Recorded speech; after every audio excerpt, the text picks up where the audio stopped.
jobbet. Og hvis vi skal være helt ærlige, så betyder lønnen en hel del. Og hvor dygtige er vi egentlig til at forhandle, når vi sidder over for chefen? Måske ikke særlig dygtige, men det er du til gengæld. Kåre Thomsen, godmorgen og velkommen. Ja. Du er ekspert i lønforhandlinger. Analyseinstituttet Wilke har lavet en undersøgelse for os her på Godmorgen. Og de er nået frem til, at 43% af os danskere mener, at vi er dårlige, eller måske endda rigtig dårlige til at forhandle løn. Det vil jeg godt tro. Det vil du gerne skrive under på? Ja, jeg vil ikke skrive under på det, men jeg vil godt tro det. Hvad er typisk den største fejl, vi begår, når vi sidder ved forhandlingsbordet? Altså det, jeg har lagt mærke til, det er, at mange tror, at de kan argumentere sig til en højere løn. Og der tror jeg, at mange af lønforhandlerne vil have godt af at skille de to ting ad. Det er udmærket at gøre opmærksom på, hvor dygtig man er, men det ved chefen jo ofte allerede. Det, man skal lære, det er på gammeldags dansk og prutte om prisen. Men det er meget sjovt det her, fordi umiddelbart så er det jo det, vi altid har lært, at man skal argumentere for at få sine resultater hjem. Man er simpelthen nødt til at sige, hvorfor skal jeg have noget mere? Ja. Men det er altså ikke nødvendigvis sådan, det hænger sammen. Altså man kan jo godt gøre det, men jeg tror ikke, det er det, der giver den højere løn i de fleste tilfælde.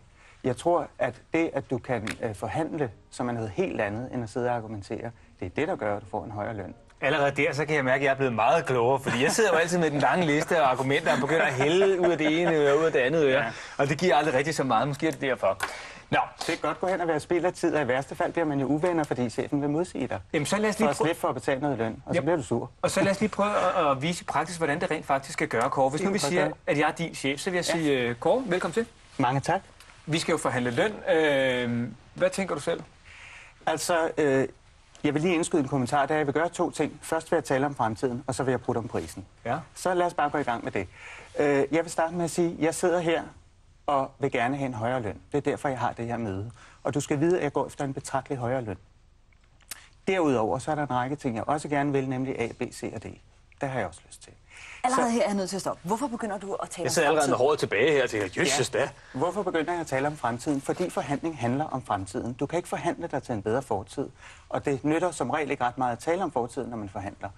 Altså, fortiden er jo sket, og nutiden er i gang, men fremtiden, den kan du ændre gennem en forhandling. Så derfor siger jeg, hvad mine interesser er. Men endnu vigtigere, jeg udforsker modpartens interesser.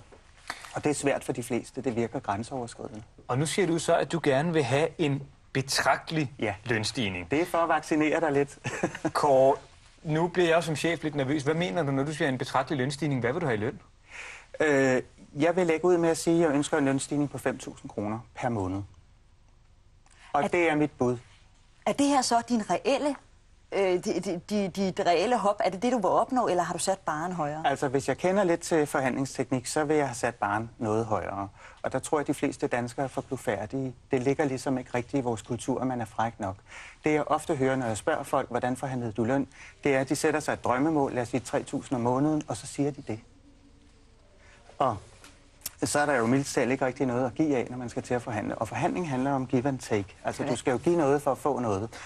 Men nu har du så startet med at sige, du kom ind til det her møde, Kåre, og sagde, jeg vil gerne have noget mere i løn, og derudover vil jeg gerne de her 4 ting i fremtiden. Jeg vil sendes til Paris, jeg vil have en større bil, jeg vil have alt muligt. Og nu har du så sat et beløb på 5.000 kroner, og så må jeg som din chef sige, du må have spist rystende søm og skruer. Det kan jeg simpelthen ikke give dig, Kåre. Det vil du nok sige, Det kan jeg ikke give dig.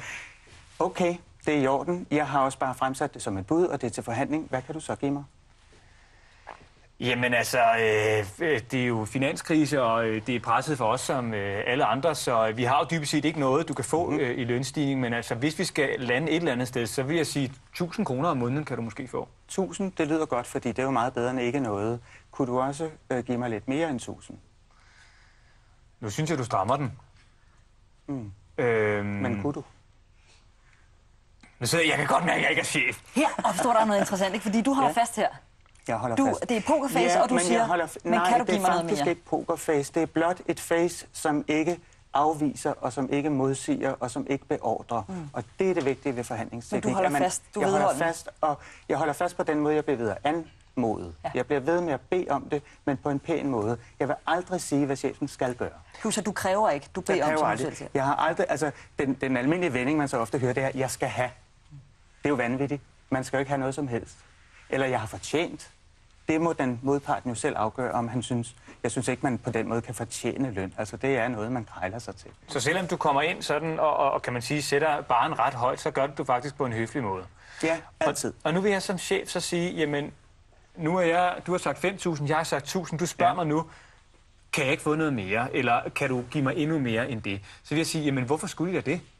Ja, det er jo dig, der beslutter, om du vil det. Nu spørger jeg bare, kunne du sætte det lidt højere, fordi det har jeg altså fundet ud af, at jeg har brug for. Så det vil sige, der bliver den spillet tilbage til mig som chef igen? Jeg vil bede dig om at give mig et højere bud.